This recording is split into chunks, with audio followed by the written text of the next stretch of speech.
Today, let us take some time to think about the Passover through the sermon title, Passover, the Feast of Miracles. Let's go to Exodus chapter 12, verse 11. This is how you are to eat it, with your cloak tucked into your belt, your sandals on your feet, and your staff in your hand. Eat it in haste. It is the Lord's Passover. On that same night I will pass through Egypt and strike down every firstborn, both men and animals, and I will bring judgment on all the gods of Egypt. I am the Lord. The blood will be a sign for you on the houses where you are. And when I see the blood, I will pass over you. No destructive plague will touch you when I strike Egypt. This is a day you are to commemorate. For the generations to come, you shall celebrate it as a festival to the Lord, a lasting ordinance. God's promise and the grace of miracles always accompanied those who kept the Passover. Let us turn to Psalms, chapter 91, verse 7. 1,000 may fall at your side, 10,000 at your right hand, but it will not come near you.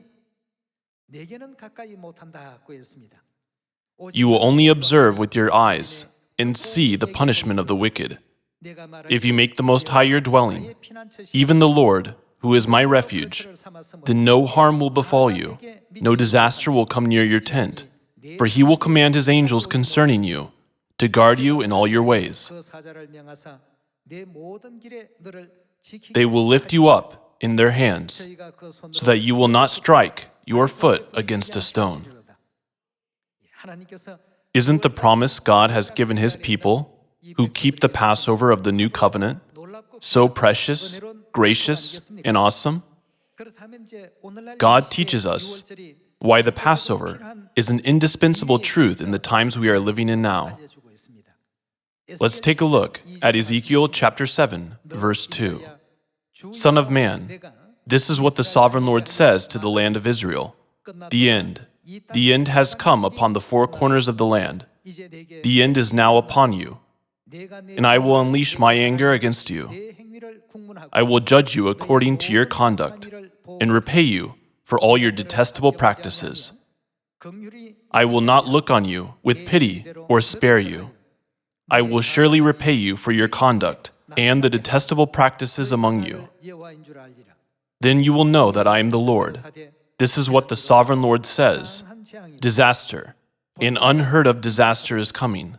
The end has come. The end has come. It has roused itself against you.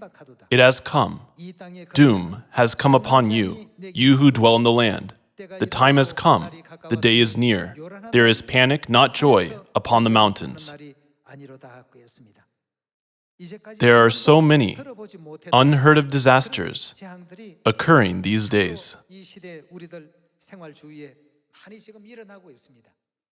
Don't you agree that the New Covenant Passover is the most necessary truth at this time?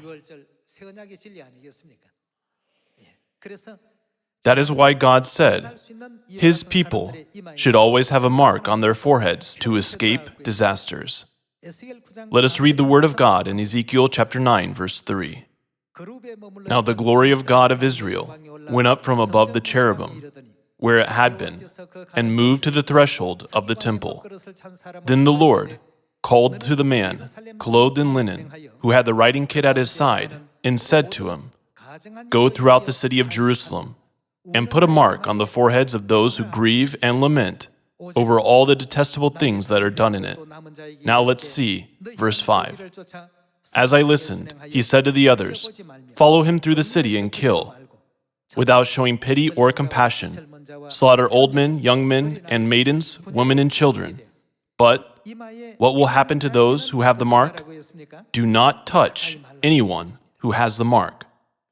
Isn't it written in Exodus chapter 12, For those who put the blood of the Passover lamb on their houses, the destroying angel did not bring disasters, but rather passed over them? Put a mark on the foreheads of those who grieve and lament over all the detestable things that are done in it. Do not touch anyone who has the mark. These are the ones who received salvation. That is why disasters passed over them, not through them. Passover is an essential truth for us, since we are living in an age of disasters. Let us go to Luke chapter 22, verse 7.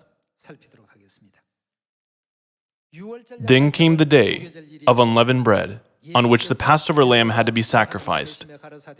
Jesus sent Peter and John, saying, "Go and make preparations for us to eat the Passover." What did Jesus say about the Passover? Go and make preparations for us to eat the Passover. Verse 9, "Where do you want us to prepare for it?" they asked. He replied, "As you enter the city, a man carrying a jar of water will meet you. Follow him to the house that he enters, and say to the owner of the house, 'The teacher asks, where is the guest room where I may eat the Passover with my disciples?' He will show you a large upper room, all furnished. Make preparations there." They left and found things just as Jesus had told them, so they prepared the Passover. When the hour came, Jesus and his apostles reclined at the table, and he said to them, "How did Jesus feel?" "I have eagerly desired to eat this Passover with you before I suffer." Let's go to verse 19. "And he took bread, gave thanks, and broke it, and gave it to them, saying, 'This is my body given for you. Do this in remembrance of me.' In the same way, after the supper, he took the cup, saying, 'This cup is,' what kind of covenant? 'The new covenant in my blood, which is poured out for whom? For you.'" Passover of the new covenant that he eagerly desired to celebrate was established from the earnest heart of Christ. Let us engrave the Passover, the Feast of Miracles, in our hearts once again. I earnestly ask you to become those who can enter the kingdom of heaven. By this, I would like to conclude today's sermon. Thank you very much.